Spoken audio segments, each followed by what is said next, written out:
মুভিটি শুরু হয় অরবিটার 9 নামের একটি স্পেসশিপের ভিতরে, যেখানে একটি সুন্দরী 120 বছর বয়সী মেয়ে এলেনা একা ভ্রমণ করছে।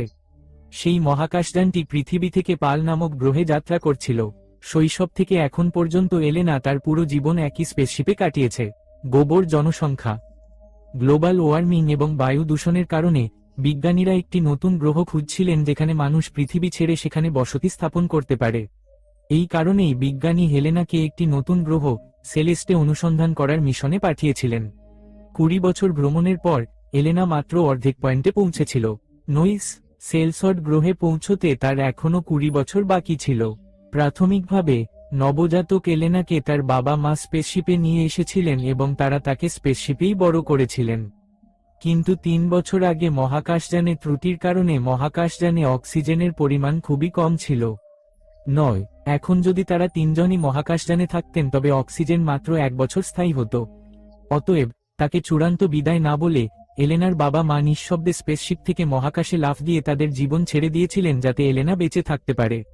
এবং এখন মহাকাশযানে একা থাকা এলেনার সাথে অক্সিজেন প্রায় 3 থেকে 4 বছর ধরে থাকবে।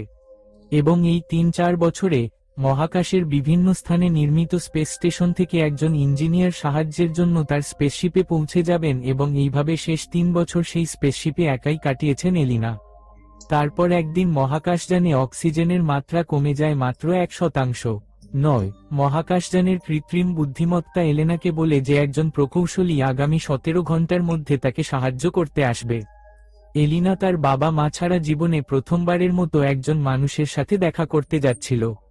কয়েক ঘন্টা পর হঠাৎ করেই স্পেসশিপে জরুরি অ্যালার্ম বেজে ওঠে। দ্রুত চলতে শুরু করে। সে দৌড়ে স্পেসশিপের কন্ট্রোল রুমে যায় এবং ব্যাপারটা হলো একটা স্পেস ক্যাপসুল তার স্পেসশিপের সাথে লাগানো ছিল এবং তারপর তার স্পেসশিপের দরজা খোলার সাথে সাথে তার সমবয়সী একটি ছেলে তার সামনে হাজির হয়। এলেনা তার সারা জীবনে প্রথমবারের মতো একটি ছেলেকে দেখেছিল। তাকে দেখা মাত্রই সে চলে গেল। সে কোকে বলে যে সে একজন প্রকৌশলী এবং তার হাতে মাত্র 50 ঘন্টা। এই মেরামত কাজের জন্য প্রকৌশলীর একটি মিনি রোবটও ছিল। সেই মিনি রোবটটি ইঞ্জিনিয়ারকে ত্রুটি খুঁজে বের করতে সাহায্য করত। কোনো না কোনো কারণে সে ইঞ্জিনিয়ারের সঙ্গে থাকতে চেয়েছিল, কিন্তু কোনো কারণে তা স্থগিত করার চেষ্টা করছিলেন প্রকৌশলী। এলেনা প্রকৌশলীকে তার নাম জিজ্ঞেস করে। প্রকৌশলী বলে তার নাম এলেক্স। এলেনা তাকে ডিনারে থাকতে বলে। কিছু বিরক্ত করার পর লাক্স তার সাথে ডিনার করতে সম্মত হয়। এলেনা খুব খুশি হয়ে যায়। রাতের খাবারের পর এলেক্স তার কাজ শুরু করে। অ্যালেক্স যখন তার কাজের শেষ পর্যায়ে, তখন এলেনা তার জিনিসগুলি দেখতে অ্যালেক্সের ঘরে যায়, মিনি রোবটের সাথেও কথা বলে। তারপর রাতে অ্যালেক্স তার ঘরে ঘুমাচ্ছে। তারপর এলেনা চুপচাপ অ্যালেক্সের ঘরে প্রবেশ করে। সে ঘুমন্ত অ্যালেক্সের শরীর অনুভব করছে। হঠাৎ অ্যালেক্স জেগে ওঠে। অ্যালেক্স আরও কিছু বলার আগে এলেনা বলেছেন যে তিনি আজ পর্যন্ত কাউকে চুম্বন করেননি এবং তিনি এই স্পেসশিপে আগামী 20 বছর কাটাতে চলেছেন। একাই পড়ে অ্যালেক্স কিছু বলে না এবং তারপর তারা আউট। তারপর কয়েক ঘন্টা পর অ্যালেক্স এলেনকে না জানিয়ে স্পেসশিপ ছেড়ে চলে যায়। কিছুক্ষণ পরে অ্যালেক্সের স্পেস ক্যাপসুলটি একটি সুড়ঙ্গে খোলে। সাথে সাথে সে এর মধ্য দিয়ে যায় এবং একটি লিফট দিয়ে বেরিয়ে আসে। এটি কি? তিনি কেবল পৃথিবীতে ছিলেন। দেখা যাচ্ছে যে অ্যালেক্স পৃথিবীতে ছিলেন এবং এলেনাও ছিলেন। আসলে সেখানে একটি মিলিটারি সিগারেট প্রোগ্রাম চলছিল, যার নাম ছিল অরবিট প্রোগ্রাম। জায়গাটি ছিল একটি ঘন জঙ্গলের মাঝখানে একটি সীমাবদ্ধ এলাকায়। সেখানে 10টি ভিন্ন স্পেসশিপ সিমুলেটর তৈরি করা হয়েছিল ভূগর্ভে, যেগুলোর নাম দেওয়া হয়েছিল অরবিটার 1, অরবিটার 2। এবং এভাবে অরবিটার 10 পর্যন্ত প্রতিটি সিমুলেটরে একজন করে যাত্রী রেখে বিজ্ঞানীরা তাদের নিয়ে গবেষণা করছিলেন যে উষ্ণতম গ্রহে যাত্রার সময় এত দীর্ঘ যাত্রায় মানবদেহে কিভাবে প্রতিক্রিয়া দেখাবে, যাতে বাস্তব ভ্রমণের সময় মানুষের শরীর পার্শ্ব প্রতিক্রিয়া এবং বাধা থেকে প্রভাবিত হবে না, ভালোভাবে মোকাবিলা করা যায়। সর্বোপরি সমগ্র মানবজাতিকে একটি গ্রহে নিরাপদে পরিবহনের একটি অভূতপূর্ব দৃষ্টিভঙ্গি ছিল। বিজ্ঞানী তার নবম স্পেসশিপ অরবিটার 9-এ এলেনা ছিলেন, কিন্তু একজন যাত্রীরও বাস্তবতা সম্পর্কে ধারণা ছিল না। তারা বিশ্বাস করেছিল যে তারা একা ছিল, মহাকাশযানের দিকে এগিয়ে যাচ্ছে। এল অ্যাক্সিস প্রোগ্রাম পরিচালনাকারী সংস্থায় বিজ্ঞানী হিসাবে কাজ করেছেন। অ্যালেক্স এক্স এজেন্সিতে প্রবেশ করে, যেখানে অরবিট প্রোগ্রামের প্রধান বিজ্ঞানী অ্যালেক্সকে বলেন যে তাদের স্পেস প্রোগ্রাম খুব দ্রুত এগিয়ে চলেছে এবং নকশো তাই আগামী 20 থেকে 30 বছরের মধ্যে প্রথম মহাকাশযানটি আসলে মহাকাশীয় গ্রহের দিকে উড়ে যাবে। অ্যালেক্স অবশেষে তার বাড়ির জন্য সীমাবদ্ধ এলাকা ছেড়ে চলে গেলে তাকে সামরিক চেক পয়েন্টে চেক করা হয়। গাড়িতে থাকা রেডিওতে কিছু মহাকাশযান দুর্ঘটনার তথ্য দেওয়া হচ্ছিল। নইস আসলে 5 বছর আগে একটি স্পেসশিপ একটি স্যাটেলাইট গ্রহে পাঠানোর কথা ছিল, কিন্তু উড্ডয়নের কয়েক সেকেন্ড আগে কোনো প্রযুক্তিগত ত্রুটির কারণে সেই মহাকাশযানটি বিস্ফোরণে বিস্ফোরিত হয়েছিল, যাতে সমস্ত ক্রু সদস্যরা দগ্ধ হন।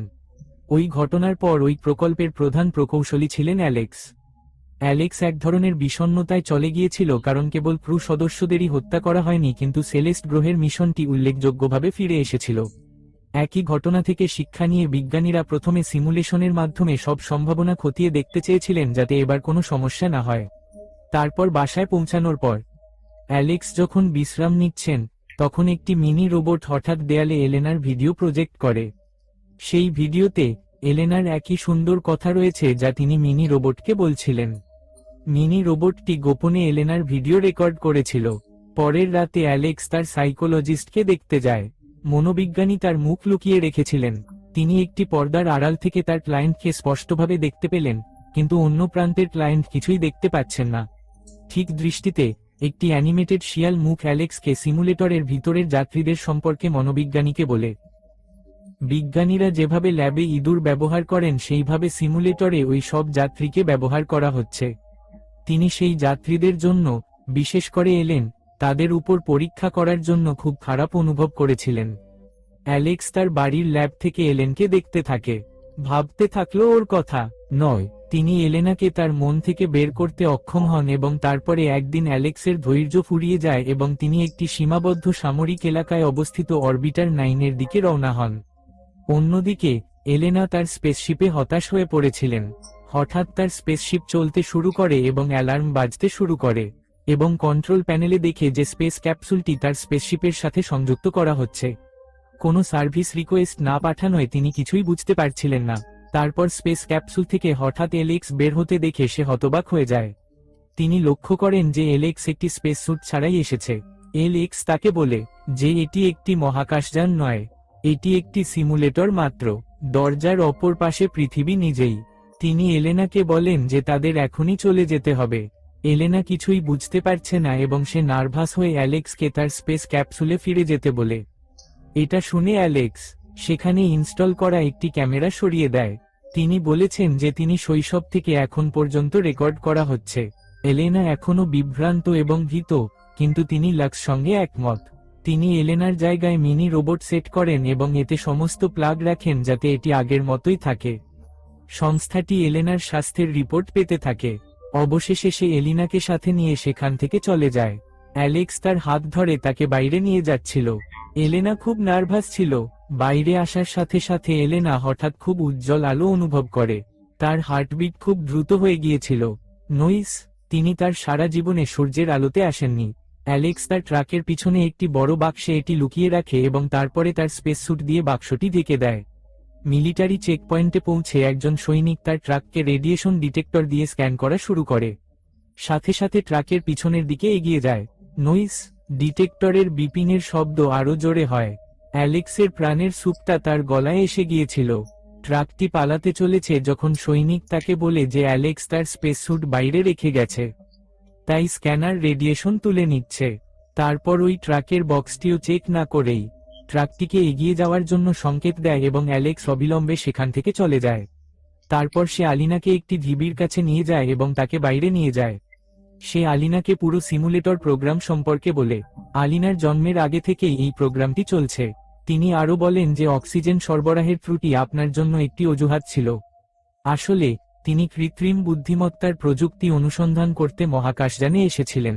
সবকিছু জানার পর হেলেনা তার বাবা মায়ের সাথে দেখা করার ইচ্ছা প্রকাশ করে।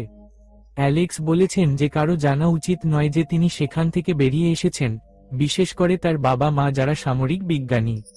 তিনি তার ঝড়ের চেয়ে এই প্রকল্পে তার জীবনের বেশি উৎসর্গ করেছেন। সেই মানুষগুলোর মধ্যে নিজের পরিবারকে খুঁজতে ভুল করবেন না, হতাশা ছাড়া কিছুই পাবেন না। রিল্যাক্স। তারপর তাকে তার বাড়িতে নিয়ে যায়। সেখানে আলিনা তার জীবনে প্রথমবারের মতো অনেক আপাত দৃষ্টিতে স্বাভাবিক জিনিস দেখতে পাচ্ছে। সে প্রথমবারের মতো বৃষ্টি অনুভব করছে। পরের দিন এলেক্স এলেনাকে তার বাড়িতে রেখে কাজে যায়। কাজের পরে সে তার মনোবিজ্ঞানীর কাছে যায় এবং সত্য বলে যে সে এলেনাকে তার সাথে নিয়ে গেছে। এলেক্স যখন সেখান থেকে চলে যাচ্ছে তখন সাইকোলজিস্ট নয়েজ এলেক্সের সামনে আসে। সে তাকে তার ব্যক্তিগত ফোন নম্বর দেয় যাতে সে তার সাথে যোগাযোগ করতে পারে যদি তার কোন সাহায্যের প্রয়োজন হয়। অ্যালেক্স তার বাড়িতে তৈরি ল্যাব থেকে সেলেনাকে অন্য সিমুলেটরের লাইভ ভিডিও দেখায়। তিনি বলেন যে সিমুলেটরে বেডরুম এবং বাথরুমে ক্যামেরা ইনস্টল করা হয় না, শুধুমাত্র করিডোর এবং প্রবেশদ্বারে ইনস্টল করা হয়েছে। এলেনা জিজ্ঞাসা করে যে এজেন্সি লক্ষ্য করবে যে এলেনা স্পেসশিপে নেই। তখন অ্যালেক্স তাকে বলে যে সে বাড়ি থেকে তার ভিডিও শুট করবে এবং স্পেসশিপের ভিডিও ফিডের সাথে এটি মিশ্রিত করবে। অ্যালেক্স তাকে আরও বলে যে সিমুলেটরের দরজা যেকোনো যাত্রীর জন্য খোলে তার মৃত্যুর পরেই। ভ্রমণকারী একবার সিমুলেটরের ভিতরে গেলে তার যাত্রা কোন না কোন অজুহাতে বাড়ানো হয় যতক্ষণ না সে স্বাভাবিকভাবে মারা যায়। তার মানে সিমুলেটর থেকে মুক্তি কেবল মৃত্যুর পরেই সম্ভব। এই অরবিট প্রোগ্রামটি সেভাবে ডিজাইন করা হয়েছিল। তারপর একদিন হেলেনা অ্যালেক্সকে তার পিঠে ক্রমবর্ধমান দাগ দেখায়। গোলমাল। অ্যালেক্স তাকে তার একজন ডাক্তারের কাছে নিয়ে যায়। ডাক্তার তাকে বলে যে এলেনার ত্বক খুব নরম এবং সূর্যের রশ্মি তার ত্বকের ক্ষতি করছে। যখন ডাক্তার জোর করে, অ্যালেক্স তাকে এলেনার সম্পর্কে সত্য বলে। ডাক্তার তাকে সাবধানে থাকার নির্দেশ দেন। একদিন অ্যালেক্সের অনুপস্থিতিতে এলেনা একটি গোপন রিপোর্ট পায়। সেই রিপোর্ট থেকে তিনি জানতে পারেন যে তিনি আসলে একজন ক্লোন। তিনি সত্যের গভীরে যাওয়ার জন্য দৃঢ়প্রতিজ্ঞ এবং একই রিপোর্টের ফাইল থেকে তার পিতামাতার ঠিকানা বের করেন এবং অ্যালেক্সকে না বলে তাদের সাথে দেখা করতে যান। অবশেষে সে তার বাবা মায়ের সাথে দেখা করে। তারা তাকে বলে যে হ্যাঁ, এলিনা একজন ক্লোন, তবে সে স্বাভাবিকভাবে জন্মগ্রহণকারী ব্যক্তির চেয়ে কম নয়, তবে অনেক ক্ষেত্রেই সে তাদের চেয়ে ভালো। এদিকে এলেনার বাবা হাতকড়া নিয়ে এসে এলেনাকে রেলিংয়ে বেঁধে রাখে। এরপর তিনি এজেন্সিকে ফোন করতে যাচ্ছেন। এরপর আলিনার মা পেছনে থেকে তার মাথায় আঘাত করে এবং তাকে অজ্ঞান করে দেয়। বাড়িতে পৌঁছে অ্যালেক্স দেখতে পায় আলিনা নিখোঁজ এবং রুমে ছড়িয়ে ছিটিয়ে থাকা প্রতিবেদনগুলি দেখে সে বুঝতে পারে যে আলিনা তার বাবা মায়ের সাথে দেখা করতে গেছে। এদিকে আলিনাকে মুক্ত করার পর তার মা তাকে পালিয়ে যেতে বলে। সে তাকে বলে তার জ্ঞান ফেরার সাথে সাথে তার বাবা অবশ্যই এলিনার বিষয়ে সংস্থাকে অবহিত করবেন। মাকে বিদায় জানিয়ে সেখান থেকে পালিয়ে যায় এলিনা। জ্ঞান ফিরে পাওয়ার সাথে সাথে এলেনার বাবা তার পালিয়ে যাওয়ার বিষয়ে এজেন্সিকে জানান। এদিকে এলেনা অ্যালেক্সের বাড়িতে ফিরে আসে। তারপর দুজনেই বাড়ি থেকে পালিয়ে যায়। অন্যদিকে প্রধান বিজ্ঞানী তার কমান্ডো বন্ধুকে নিয়ে অ্যালেক্সের বাড়ির দিকে রওনা দেন। অ্যালেক্স এবং এলেনা সাহায্য চাইতে একজন মনোবিজ্ঞানীর অফিসে যান। এমনকি প্রধান বিজ্ঞানী সেখানে এসে তাকে হুমকি দেন। মনোবিজ্ঞানী তাদের উভয়কে আড়াল করার চেষ্টা করেন কিন্তু ব্যর্থ হন এবং নইস নামে একজন কমান্ডো দ্বারা নিহত হন। অ্যালেক্স এবং এলেনা তাদের জীবন বাঁচাতে পালিয়ে যায়।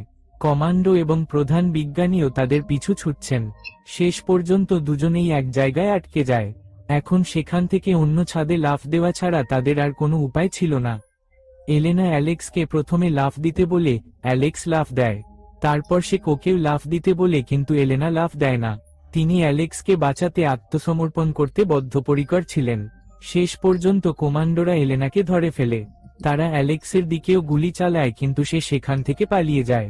সেখানে যাওয়ার পর অ্যালেক্স তার ডাক্তার বন্ধুর সাথে দেখা করে। ডাক্তার অ্যালেক্সকে বলে এলিনার মেডিকেল রিপোর্ট ভালো নয়।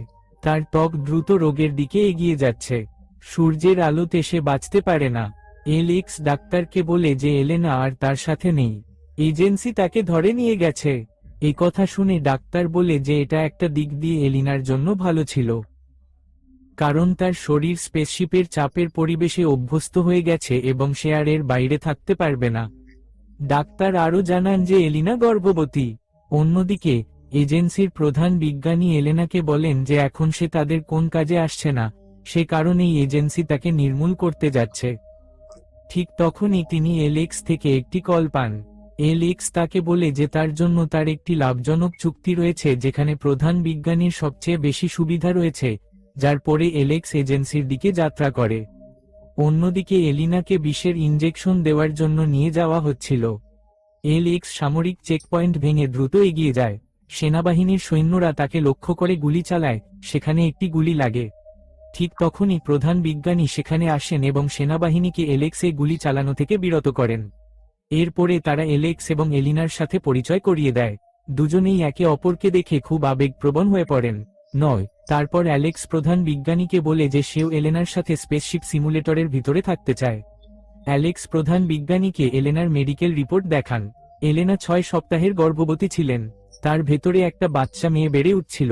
আসলে অ্যালেক্স এবং প্রধান বিজ্ঞানীর মধ্যে সিদ্ধান্ত হয়েছিল যে সংস্থা এলেনাকে হত্যা করবে না, এবং এর বিনিময়ে এলেনাকে সিমুলেটরে বাচ্চা ডেলিভারি করতে হবে, যাতে এজেন্সি তার মেডিকেল ডেটা রেকর্ড করতে পারে এবং এটি নিয়ে গবেষণা করতে পারে।